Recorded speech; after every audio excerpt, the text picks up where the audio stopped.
Arrogant pilot refuses her entry until a general recognizes her face and steps aside. The arrogant pilot stood firm at the base gate, his voice sharp and dismissive as he refused entry to a quiet, weathered woman in military fatigues. "You don't belong here," he sneered, eyes flickering with contempt. What he didn't know was that Mara Kessler was no ordinary visitor. She was a decorated veteran of one of the nation's most elite special operations units, a woman who had faced death in silent battles few would ever understand. Her name was whispered with reverence in secret circles, a ghost who had carried comrades to safety and survived missions lost to history. When a high-ranking general unexpectedly recognized her face and stepped aside, the pilot's arrogance crumbled into stunned silence. This moment would spark a journey not just of personal redemption, but of reclaiming the honor of countless veterans forgotten in the shadows, an unyielding testament to strength, resilience, and the quiet dignity of service. And before I forget, let us know in the comments where you're watching from. I love seeing how far these stories reach. And if you're new here, make sure to subscribe so you don't miss tomorrow's special video. I guarantee you won't want to miss it. Now let's jump in. The terminal smelled of jet fuel, overcooked eggs, and old leather. It was barely past dawn, and already the check-in area buzzed with the chaos of another military rotation. Uniforms pressed, boots laced tight, and orders clutched like passports. Everyone had somewhere to be, except her. She stood in line near the side entrance to the private runway, quiet, still, wearing a simple gray hoodie, faded jeans, and a pair of tan military boots that had seen more than just mud. Her silver hair was pulled back into a tight braid, a style that didn't ask permission and didn't beg attention. Over one shoulder, she carried a worn-out duffel. Not military issue anymore, but the kind stitched with memory, zippers stiff with desert sand, one strap fraying where it had been caught on barbed wire in Kandahar. No patches, no name tags, just a quiet presence. She wasn't here for attention. She never had been. Her name was Captain Mara Kessler once. Call sign, Valkyrie. She flew with the best. Ghost teams in the night. Medical extractions under mortar fire. Drone evasion in jungle canopies. But today she was just another invisible vet trying to make her way home. The airbase in New Mexico was hosting a memorial service for a downed SEAL team. One of them, Lieutenant Jared Vaughn, had been her co-pilot for 5 years. He was a brother to her in ways blood never could be. She'd gotten the call late. She didn't RSVP. She never did. She just came. The line moved forward. A young pilot leaned casually against the checkpoint podium. Early 30s. Flight suit unzipped just enough to show off the gym-hardened chest underneath. Aviator shades. Arrogance measured in wattage. He glanced her way as she stepped forward. "Sorry, ma'am," he said, smirking as he folded his arms. "This gate's for personnel cleared for classified operations or active duty transport, not for retirees." She didn't flinch, didn't blink, just handed him her folded clearance papers. He didn't take them. "I said this gate is for active clearance only. You can take the shuttle to the main lot. There's a bus for guests over there." She looked down at her boots, then back at him. No words, just patience. "Ma'am, I don't think you understand." But the voice that cut him off didn't come from her. It came from behind. Gravelly. Commanding. "Son, do you have any idea who you're talking to?" The young pilot turned, confused. A 4-star general, still in full dress uniform, approached from the corridor behind them. He wasn't rushing, but his presence commanded immediate respect. Staffers around him stopped moving. Even the air seemed to pause. The general looked at her, and his face softened, eyes almost gleaming. "Kessler," he said quietly, with reverence. And then, without another word, he stepped aside and motioned for her to enter. The room fell quiet, not out of fear, but respect. The kind that can't be demanded, only earned. The general's gesture was brief, but in it was a weight no metal could match. Mara gave a slow nod, eyes meeting his. There was no salute, no handshake, just understanding, the silent kind forged in years and battlefields. The young pilot stepped back, sheepish, his voice caught somewhere between apology and disbelief. I didn't know. You weren't supposed to," the general said, without breaking gaze. And that's the difference. Mara walked through the gate. Not fast, not proud, just forward, like always. Inside the restricted terminal lounge, the air changed. No announcements blared. No tourists snapped photos. Just the quiet hum of classified departure boards and the low murmur of soldiers and specialists who didn't ask questions. They just did the job. She lowered herself onto a bench in the far corner. Her duffel hit the ground with a soft thud. Next to her, a pair of rangers sat, whispering over a map, barely giving her a glance. That was fine. She preferred it that way. But the general didn't leave. He stepped in beside her, sat down without asking, knees cracking audibly as he lowered himself. For a long while, neither said a word. Finally, he broke the silence. Jared spoke of you like you walked on clouds. Mara's throat tightened, but she said nothing. He said if anything ever happened, you'd come. Didn't know how. Didn't care. Said Valkyrie always finds a way to land where she's needed. She glanced at him, eyes calm. He say anything else? The general smiled, barely. Said you saved his life twice. And ruined his coffee preference forever. That drew the faintest smirk from her. A flicker of memory. Of dust storms, broken rotors, and makeshift espresso filters made from medical gauze. She hadn't thought about that in years. He reached into his coat pocket and slid a folded piece of cloth into her lap. It was Jared's team patch, torn at the edge, bloodstained at the corner. We pulled this from the wreckage, he said. I figured you had the right to carry it. She didn't touch it immediately, just stared. The threads looked older than they should. Or maybe she did. You know, he said quietly. I still remember the look on your face when we pinned your distinguished flying cross. You didn't smile. I didn't earn it alone, she said. No one ever does. He looked around the terminal, then back at her. Why didn't you come back? After the war, I mean. You could have run half the command here. Mara exhaled slowly, eyes distant. Because I didn't want a desk. I wanted silence. The general nodded, understanding more than she said. Well, silence followed you. But so did legacy. A buzz overhead interrupted the moment. The transport jet was landing. Engine hum growing louder. Time to board, he said. She stood, adjusted the duffel on her shoulder. And this time, he walked behind her, not in front. The ramp to the military transport plane hissed as it lowered to the tarmac, letting out a breath of compressed air and decades of memories. Mara stepped forward into the dry wind, her boots thudding softly against the metal, the general still a silent shadow a few steps behind. The aircraft was one of the newer models, sleek, armored, more comfortable than what she used to fly, but soulless somehow. The old birds creaked. They complained. They spoke to you when you listened. This one was silent, efficient, like war had gone sterile. Inside, the rows of seats were mostly filled with special forces and Black Ops personnel in transit, some in uniform, some in civilian gear. No one asked names. No one gave them. That was the rule. But as Mara passed down the narrow aisle, a few heads turned. One man nodded. Another, a sergeant with graying stubble, sat up a little straighter. They didn't recognize her by face. Most of them were too young. But something in her walk, her presence, was unmistakable, like the hum of a predator drone overhead. Quiet, unseen, but very, very real. She took the last row by the emergency exit and dropped into the seat like she'd never stopped flying. Her eyes stared out the small window, not seeing the desert, but something much further away, somewhere halfway across the world and 2 lifetimes ago. The engines roared to life. Across from her sat a young woman, barely out of training, maybe. Her uniform crisp, her hands clenched nervously around a folded piece of paper.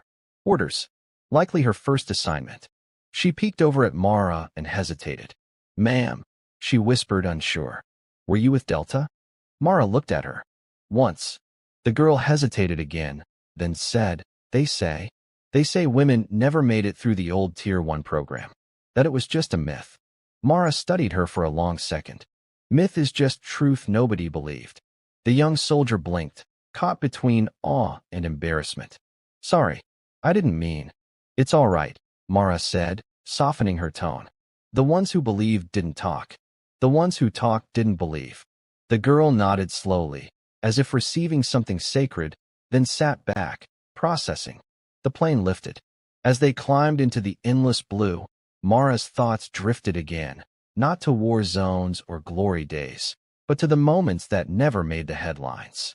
The late nights in Afghan outposts when Jared would hum old rock songs. The cracked photograph he kept in his vest, his daughter, Lucy, drawing stars on his helmet with a purple marker before each mission. He said it kept him safe. It didn't. Mara reached into her duffel and pulled out an old, folded envelope, creased and yellowed at the edges. Unopened.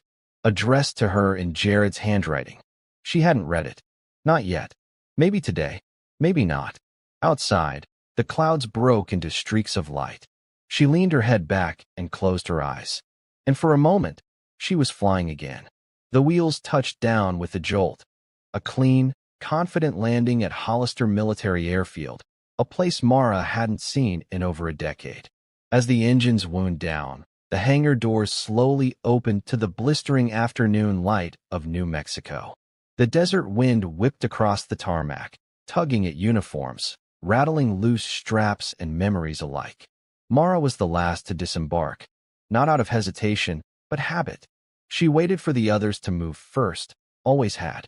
A good pilot let the crew off before herself. A better one knew when to carry the weight. She stepped out into the heat. The base looked different now. New walls, cleaner signs, cameras where there used to be guards. But beneath the upgrades, the bones were the same. Same old stone perimeter. Same sharp smell of gun oil and sunbaked pavement. An officer met her at the edge of the hangar.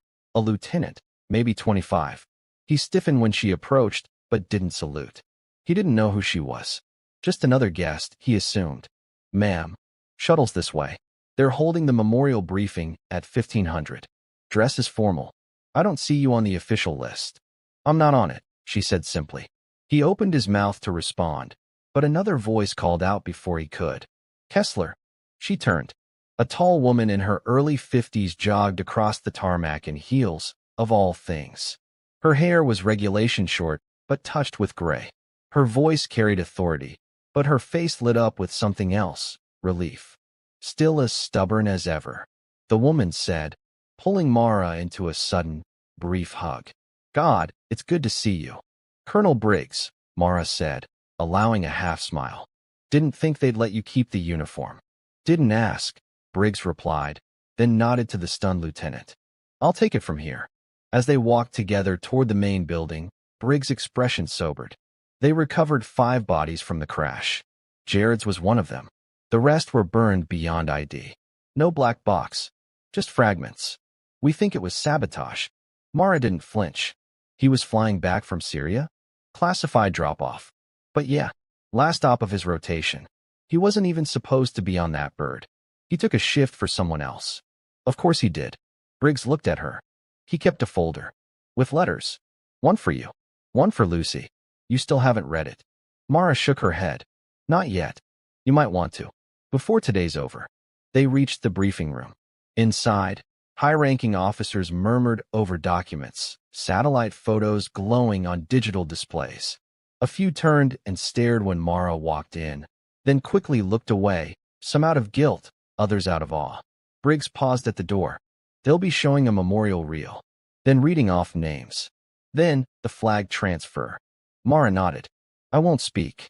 You don't need to, Briggs said. You already did. Every time you got someone home. The door shut behind her with a metallic click.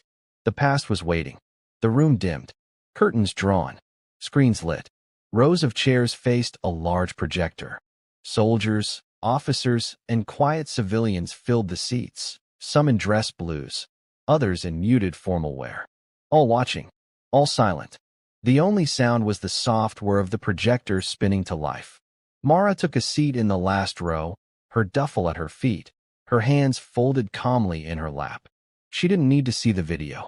She remembered every mission Jared had flown, every sound of rotor blades chopping through hostile skies, every time he tapped the dash twice before takeoff. Superstition he never broke. Still, she watched. The reel began with music, soft piano layered with strings. The screen showed sun-drenched training fields, helicopter rotors in slow motion, boot prints in sand, and flashes of names as they faded in and out. Then came faces. Young, strong, laughing. Faces now etched into stone. The kind of montage made for news stories. Except this wasn't for news. This was for memory. Jared appeared halfway through.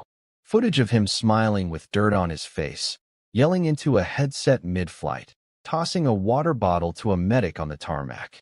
Then a still photo. Him and Mara, back-to-back under the wing of a Black Hawk, desert wind flaring their jackets. That photo was never meant for public view. Someone had dug deep to find it. A murmur went through the room. That's her. The woman in the hoodie. Is that Valkyrie? The reel ended on a single image. The mission badge of Jared's final flight, overlaid with his team name, Reaper 2. Fade to black. Silence hung heavy. A colonel stood to address the room, his voice low and reverent. He spoke of honor, sacrifice, legacy, of missions completed and lives saved. He recited names, slowly, like prayers. Jared Vaughn's name came last. Mara didn't bow her head. She stared straight ahead. Then came the moment. The honor guard entered, for soldiers carrying folded flags draped in white cloth, each stepping with precision so sharp it felt choreographed by grief itself. When Jared's flag was brought forward, the presenting officer paused at the front row, scanning, looking for family.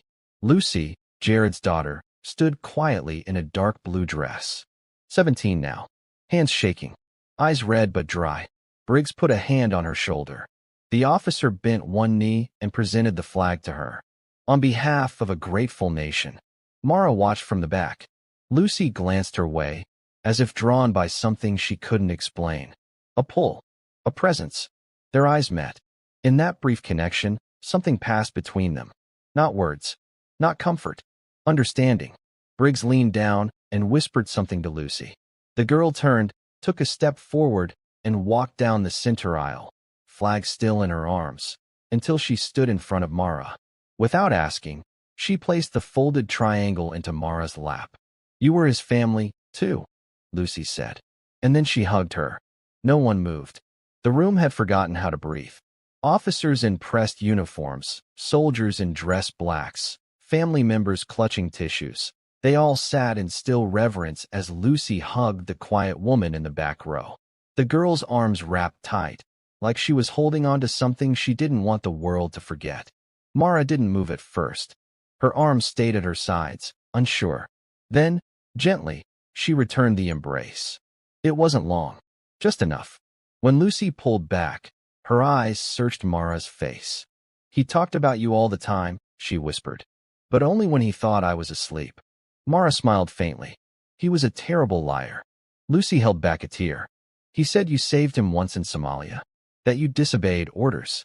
I reinterpreted them, Mara corrected, her voice dry but soft.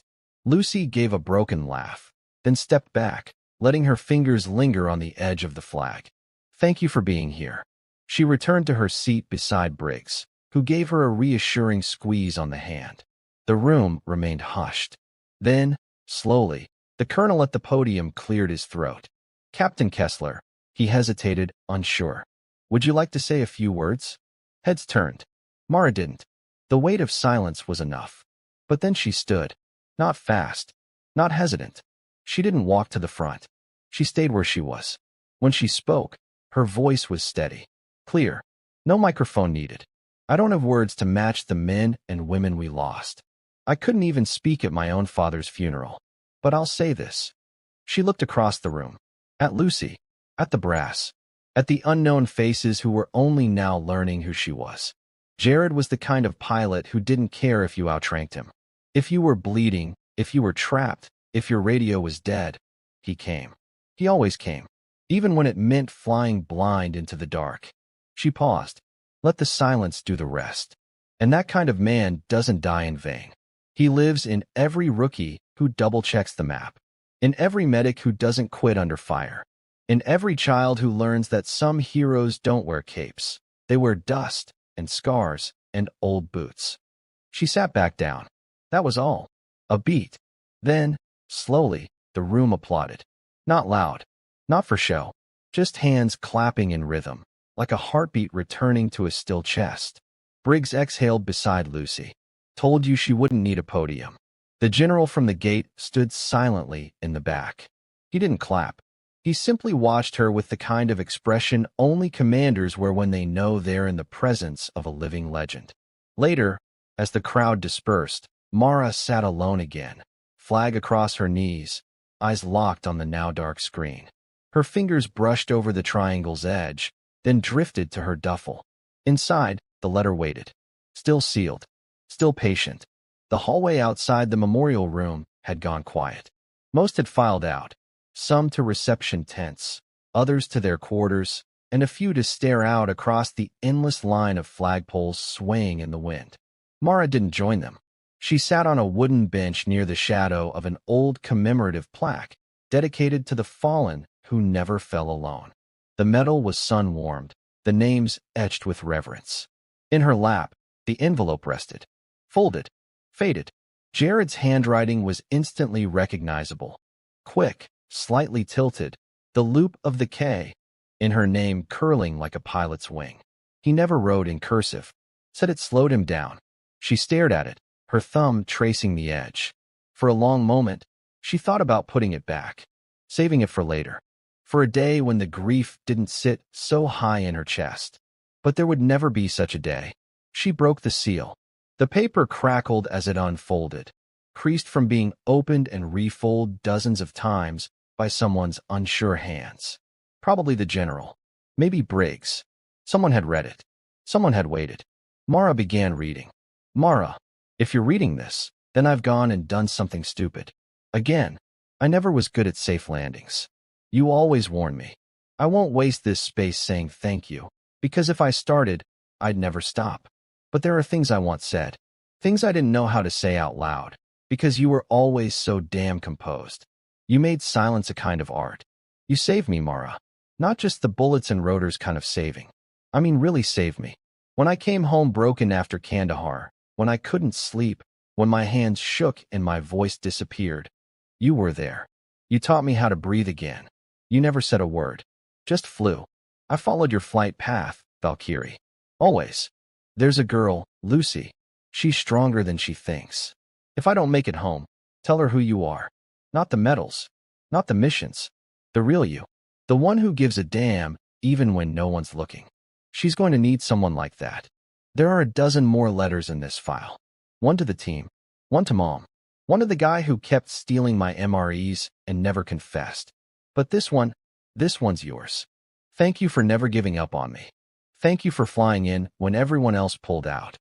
And thank you, Mara, for always being the storm that carried others home. I'll see you up there. Jared. The letter trembled in her hands, though Mara herself didn't. Her breath caught in her throat, not with grief, but with memory. The sound of his laugh, the scratch of his voice through static. That awful playlist of 80s ballads he insisted on during every extraction run. She folded the letter carefully and slipped it into her jacket pocket, close to her chest. Then, for the first time in a long while, she whispered aloud. Clear skies, Jared. And meant it. The sun dipped low over Hollister Airfield, casting long shadows across the tarmac. Most of the guests had left. The command staff dispersed. Only a few scattered maintenance crews and silent silhouettes remained, moving between hangars like echoes from another time. Mara didn't leave with the crowd. She walked alone. Each step took her further from the memorial room and deeper into the older side of the base, the part no longer shown to recruits. Buildings faded by sand and wind. Corridors with peeling paint. Old ghosts lived here. And so did memory. She found it by instinct. Hangar 3. The place where she and Jared prepped their first unofficial mission. Where they tore apart a Black Hawk rotor with nothing but chewing gum and field tape to get a medevac bird flight ready. Where she first realized that war wasn't about orders. It was about who came back and who didn't. She pulled open the heavy side door. The smell hit her first, machine oil, canvas, and time. Inside, the hangar was dim, streaked with light from narrow high windows. A single helicopter sat half-covered in tarp. Retired. Grounded. Like her. Mara walked to it. She ran her fingers along the fuselage. Dust clung to her skin. The bird had seen fire. Patches in the hull still bore shrapnel scars. On the tail, the faded remains of a painted emblem. Reaper 2. This was it. This was Jared's last bird. They were going to scrap it. Came a voice behind her. Mara turned. Colonel Briggs stood in the doorway, arms crossed. Her eyes softer now, her face carrying that same ache, the kind only found in people who've survived too many funerals. I made a call, Briggs continued. Told them it wasn't right. Not yet. Mara didn't respond, but her eyes thanked her. Briggs stepped forward and handed her a small, rusted key. What's this? Compartment locker. Rear of the cargo bay. Jared welded it himself. We never opened it after the crash. Thought maybe it was personal. Mara hesitated, then walked around to the rear of the bird. She found the panel, barely visible beneath soot and grime. Inserted the key. Turned. With a soft click, it opened. Inside, a weathered leather binder, an old photo, and a folded scrap of paper. She pulled out the photo first. It was of them, Mara, Jared, and 2 other squad mates she hadn't thought about in years, all crammed into a tiny field tent, drenched in mud, grinning like idiots. Jared's arm draped over her shoulder, her eyes squinting into the sun. You could almost hear the laughter. On the back, in faded ink, we fly together. We fall together. But we rise alone. She touched the image like it might disappear. Briggs stepped back, giving her space. And Mara stood there, alone with the past, surrounded by steel, sand, and silence. But this time, the silence didn't feel like a void. It felt like a vigil. Evening draped itself over the base like a worn-out blanket. Soft, quiet, familiar. Hollister's floodlights buzzed to life in the fading dusk, casting long beams across the tarmac. Mara walked alone, leaving Hangar 3 behind, her duffel once again slung across her shoulder. But now it felt heavier, not with weight, but with meaning. She passed through a side corridor toward the barracks, drawn by memory more than direction. The walls were lined with faded motivational posters, yellowing maps, and racks of old photos. Faces stared out, some young, some battle-hardened, all frozen in time. She paused at one. A sepia photo, a group shot from 20 years ago. Tier 1, Delta Detachment. 12 operators, unmarked uniforms, desert glare in their eyes. And there, second from the right, stood a younger Mara Kessler. Shorter hair, same posture, same quiet storm behind the eyes. No caption, no plaque, just her, half-shadowed, half-forgotten. Hey, she turned. A young airman, a crew chief by the grease on his fatigues, stood in the corridor. He looked puzzled, curious. You're not supposed to be in this section, he said, not rudely, just by the book. Mara didn't respond, just turned her gaze back to the photo. The airman stepped closer, squinting at the image. Whoa, that you? She didn't answer. You're the one from the memorial. The one the general stopped for. Still, no reply. Then the young man's eyes shifted. Something had caught his attention. A loose thread on Mara's sleeve had tugged loose. The motion revealed a faded tattoo on her left shoulder, just above the bicep, weathered, but still clear. An eagle, talons drawn, diving through a pair of crossed blades. Delta Force. The airman's expression changed. Completely. I didn't know women served in Delta that far back, he murmured. They didn't, Mara said quietly. Officially. A pause. Then, damn. She nodded toward the hallway. Get where you need to be, son. He backed away, slowly, nodding with sudden, deep respect. Yes, ma'am. He didn't ask her name. Didn't need to. As he left, another figure stepped out from the shadows. This one older. Taller. Full uniform. It was the general again. You always had a way of leaving people speechless, he said. Mara turned slightly, acknowledging him with a glance. He walked up beside her, eyes landing on the same photograph she'd paused at. They still don't list your unit, he said. They never will, she replied. You ever regret it? Not once. He smiled faintly, then added, You know, when I first took command, I kept a file on you. Just in case. Just in case what? Just in case I ever forgot what courage looks like. She let that hang for a moment. Then, without warning, he extended his hand. Not for protocol, not for show, but for respect. And for the first time since she'd landed, Mara took it. A quiet shake. A silent salute. Because sometimes, honor isn't about being remembered. It's about never needing to remind anyone who you are. The next morning brought a different kind of stillness. Not the tense silence before a mission. Not the haunted quiet after a memorial. This was the pause between storms, the breath before whatever comes next. Mara sat outside the old chow hall beneath a rusted awning, a tin cup of coffee cooling beside her. She didn't drink it. Not yet. She just sat, back straight, boots planted, watching the base come back to life. Trucks rumbled. Recruits marched. Helicopters lifted in distant staggered thumps, like heartbeats reminding her the world kept moving, with or without her. She heard the footsteps before she saw her. Lucy. Same dark blue dress as the day before, but with a green army jacket over it. A little big. A little worn. Probably Jared's. It swallowed her frame, but she wore it like armor. Mind if I sit? Mara nodded toward the empty bench beside her. Lucy dropped into the seat, folding her hands in her lap. For a moment, neither spoke. He never told me much, Lucy finally said, staring at the gravel. About what he did. About what you did. Mara said nothing. I found an old flash drive in his stuff, Lucy continued. It was labeled Valkyrie.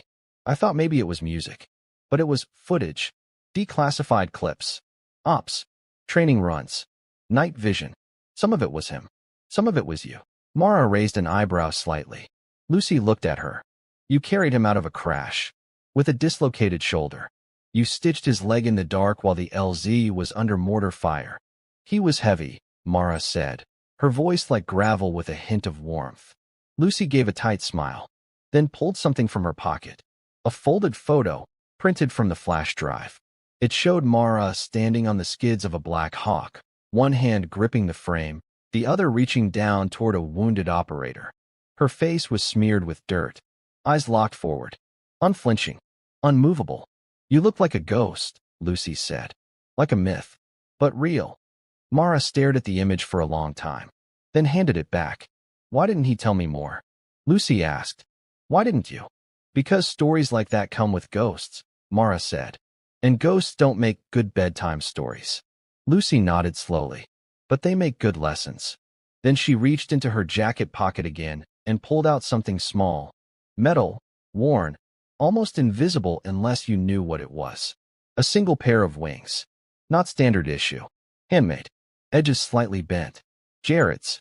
I want you to have them, Lucy said. Mara held them in her palm, feeling the weight. Infinitely small, impossibly heavy. I don't need a statue, Lucy said. I don't need flags or bagpipes. But people should know who you are. What you did. What you still carry. I'm not a symbol, Mara replied softly. No, Lucy said. You're something better. Mara looked at her. Really looked. And for the first time since Jared's death, she felt something that wasn't grief. She felt legacy. The sun blazed high over Hollister Airfield, casting sharp shadows across the base's aging concrete walkways. The heat was relentless, pressing against every surface like a silent adversary. Mara moved through the corridors with the steady rhythm of someone who had learned patience the hard way. Each footstep was deliberate, carrying the weight of years that didn't show on her face but were etched deep into her bones. Around her, the base buzzed with life. Soldiers drilled in formation, their boots pounding in sync with orders barked by sharp voices. Medics hustled between tents, tending to scraped knees and strained muscles. Commanders huddled over maps dotted with pins and flags, planning movements, coordinating missions. The hum of activity felt like a distant storm to Mara, familiar, relentless, yet somehow detached. As she passed by, several young veterans paused mid-conversation, their eyes flicking toward her with a mixture of awe and curiosity. Some whispered among themselves, casting respectful glances that spoke volumes without words. Mara's reputation, Valkyrie, lived on among the ranks, though she was more of a shadow than a legend to most. Her path led to a modest building tucked away on the edge of the base, marked simply Veteran Support Services. The door was cracked open, and inside, a woman rose to greet her. The counselor's face was kind, her eyes reflecting the understanding of someone who had seen the invisible wounds carried by so many. "Mara," the woman said gently, stepping forward. "We've been expecting you." Mara inclined her head, voice quiet but resolute. "I'm here to help." The counselor nodded. "There are many like you, veterans who came home but never really left the battlefield. PTSD, chronic pain, the struggle to find purpose in a world that's moved on. You're not alone." Mara's jaw tightened, a flicker of old pain surfacing. She had carried those battles silently for years. "Hope," she whispered, "is a mission that never ends. That's why we're here," the counselor replied. "To remind you that it's worth fighting for." Later, Mara found herself in the base courtyard where a small circle of veterans had gathered. Their faces told stories of hardship and resilience, shadows of battles both seen and unseen. They welcomed her wordlessly, the unspoken bond between those who had walked through fire.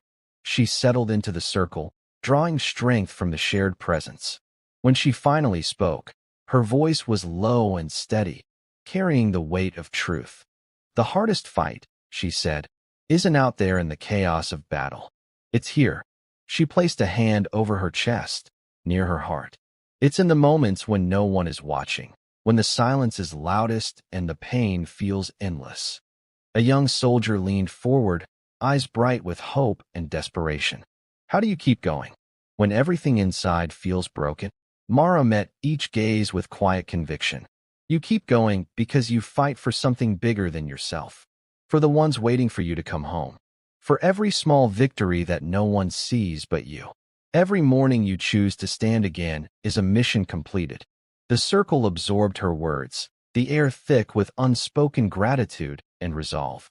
For the first time in many years, Mara felt the crushing weight in her chest ease, not because the past was forgotten, but because it was finally shared. She wasn't alone anymore. And maybe, just maybe, that was enough to keep flying.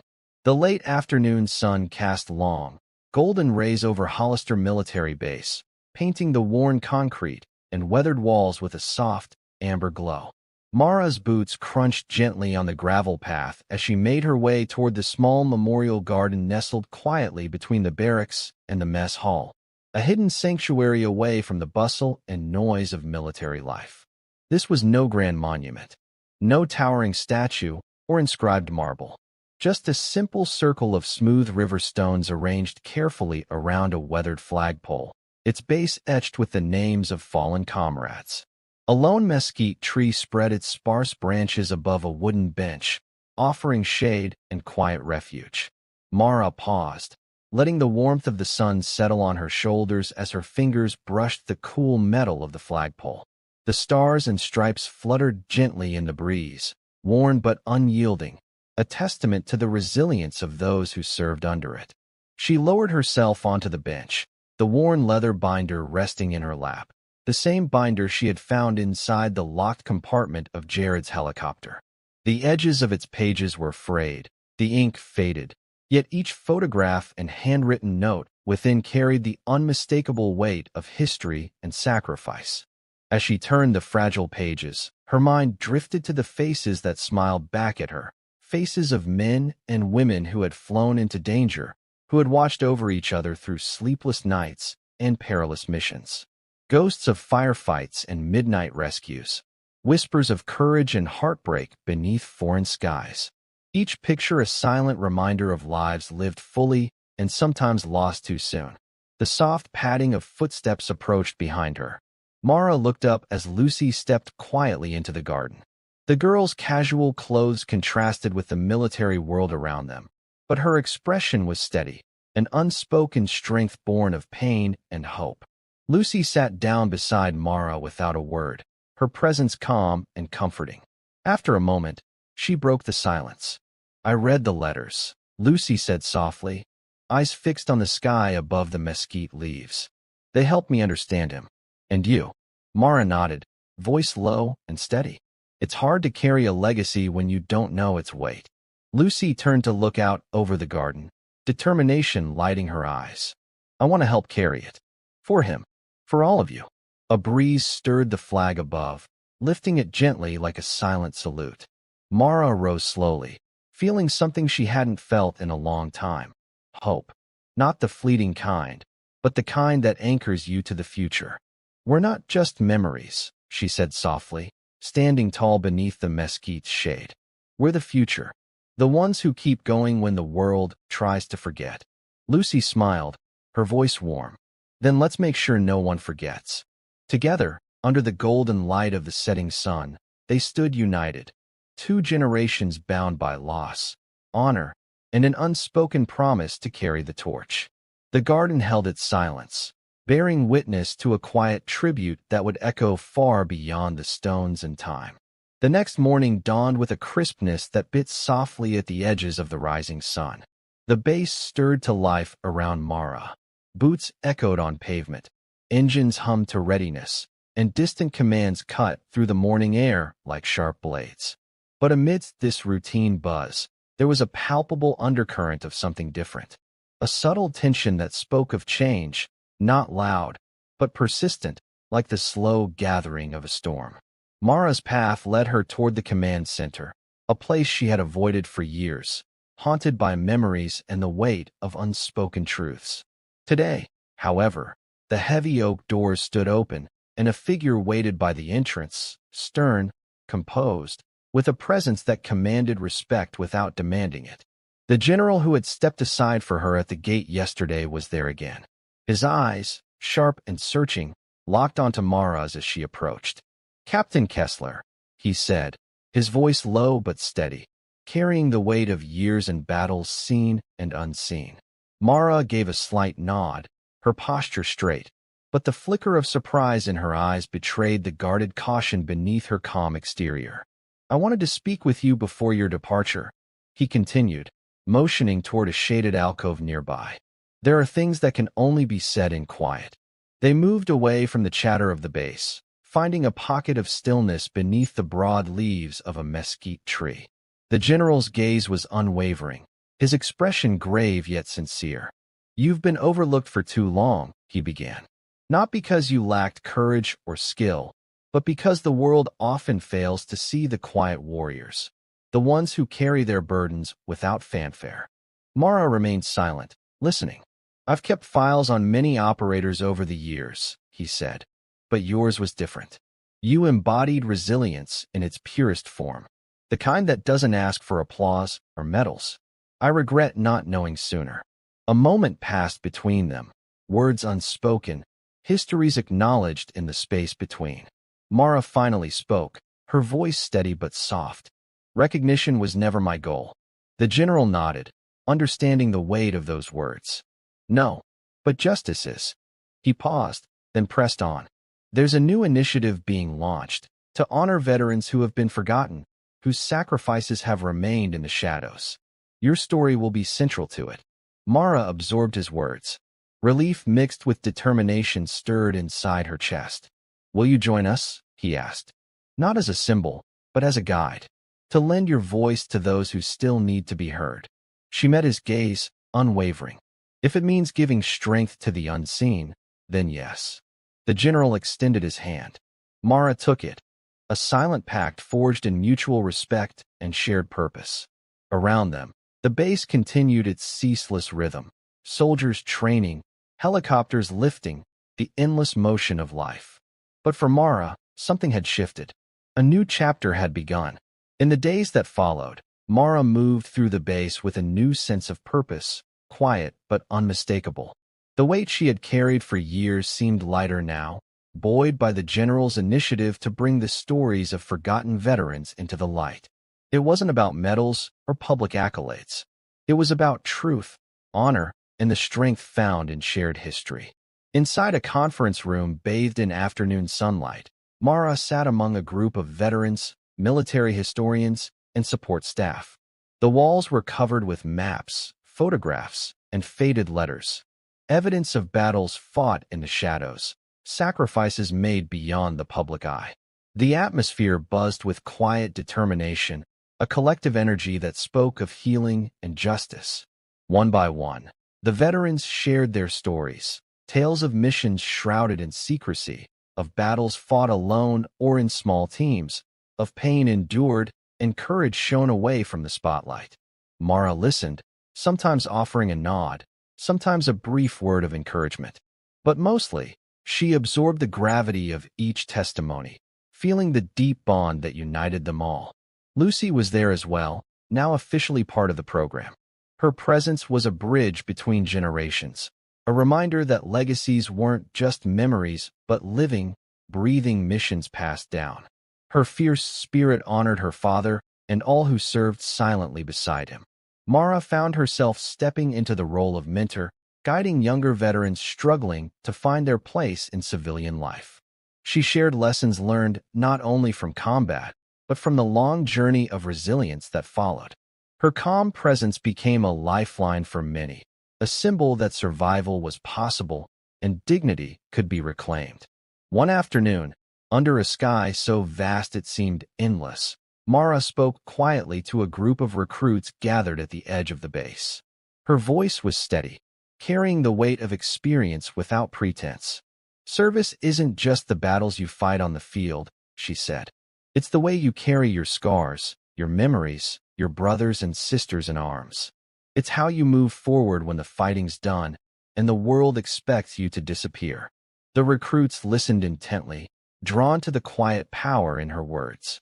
As the sun began its slow descent, casting the base in golden light, Mara stood alone for a moment, gazing toward the horizon. The past was heavy, but the future held promise. This new mission, of remembrance, respect, and support, wasn't just about honoring those who'd served. It was about making sure no one was left unseen again. The wind whispered past her, carrying echoes of old battles and hopes yet to be fulfilled. For the first time in years, Mara felt a peace that wasn't fragile. It was steady, real. Weeks had passed since the initiative was announced, but the weight of it all was about to crystallize in a moment Mara never expected.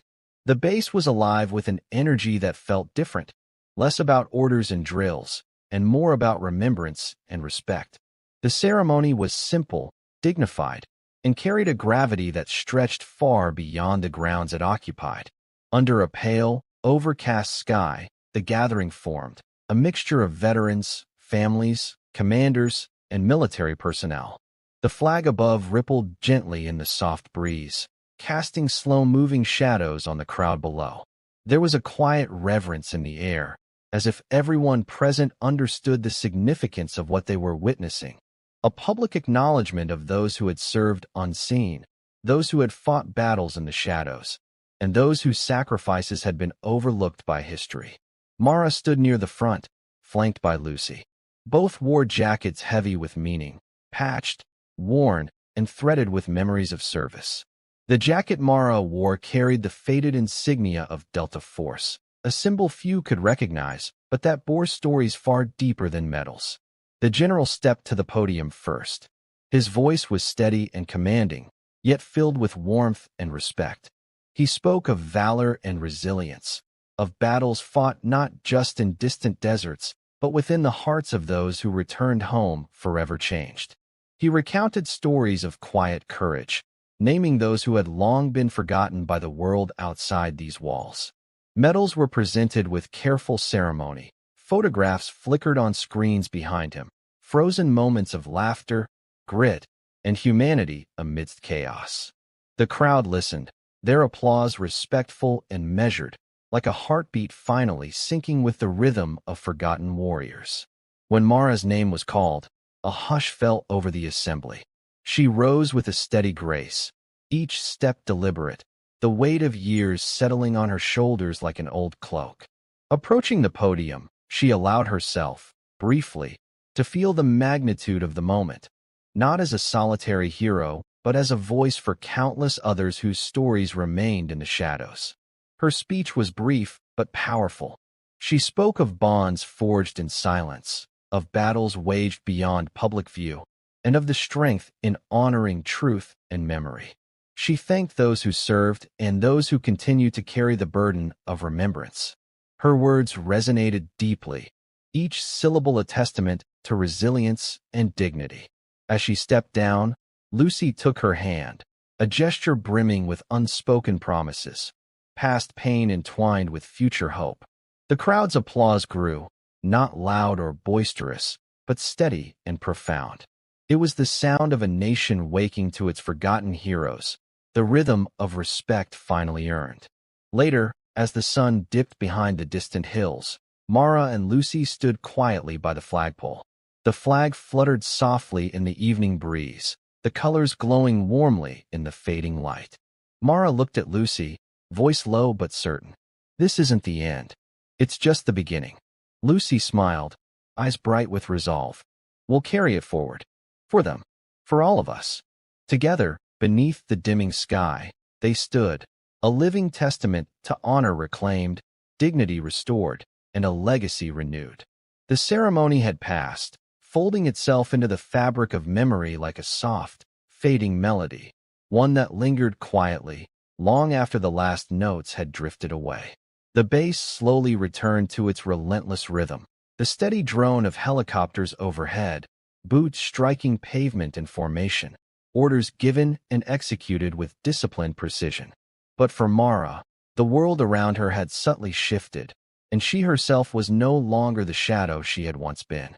She moved through the familiar corridors with a newfound presence, visible, acknowledged, quietly powerful. The nods she received from veterans and soldiers alike were no longer polite formalities, but genuine gestures of respect and gratitude. Young recruits sought her out, eager to hear stories not of glory or battlefield heroics, but of endurance, resilience, and the quiet dignity of those who serve without fanfare. In the cool evenings, Mara often found her way to the small memorial garden nestled between the barracks and mess hall. The lone mesquite tree stretched its branches protectively over a weathered bench, the same bench where she had once sat alone, wrapped in silence and memories. Now it welcomed others, veterans grappling with invisible wounds, young soldiers seeking solace, families searching for understanding. They came, drawn by the calm strength she radiated. Lucy was frequently by her side, bridging the gulf between generations with a connection forged in shared loss and hope. Their conversations were soft and thoughtful, about legacy, about healing, about the future they were determined to shape together. Mara's leather binder, the worn, fragile collection of photographs, mission notes, and faded letters, had become something far greater than a personal keepsake. It was now a cornerstone of the new Veterans Program, carefully digitized and preserved by the support team. Each page told a story of sacrifice and courage, resilience and heartache. It was a living archive, a beacon for those whose sacrifices might otherwise have been forgotten. No longer did Mara carry the weight of invisibility. Instead, she bore the quiet honor of those who serve unseen, whose bravery is not measured in medals or headlines, but in the steady, unyielding commitment to duty, whether on the battlefield or in the silence that follows. One evening, as the sun dipped low beyond the distant desert hills, Mara sat beneath the mesquite, the fading light casting long shadows across the ground. A gentle breeze stirred the leaves above, carrying with it the whispers of countless untold stories. She closed her eyes, breathing deeply, letting the memories wash over her, not with sorrow, but with a profound sense of peace. She remembered faces, comrades lost and found, battles fought in the dark, moments of quiet courage that would never make the history books. She thought of the heavy silence after the firefights, the weight of grief and survival intertwined. But more than anything, she felt gratitude. Gratitude for the strength she had found within herself, for the connections forged through shared pain and honor, and for the new chapter unfolding, not just for her, but for all who had walked this difficult path. The world outside might never fully comprehend the sacrifices made in shadows, the battles waged without applause or recognition. But here, among those who remembered, Mara had finally found her place. Her story was no longer hidden. It had become a beacon, a quiet reminder that true strength often lies not in loud declarations or public acclaim, but in the steady, resolute courage to stand tall, day after day, often when no one is watching. And as the stars began to emerge in the vast desert sky, Mara opened her eyes and smiled softly. The journey was far from over. but for the first time in a long time, she felt whole. Thank you for following this story. If you enjoyed it, please subscribe and share your thoughts below. Where are you watching from? Let us know in the comments. Stay tuned for more immersive tactical stories.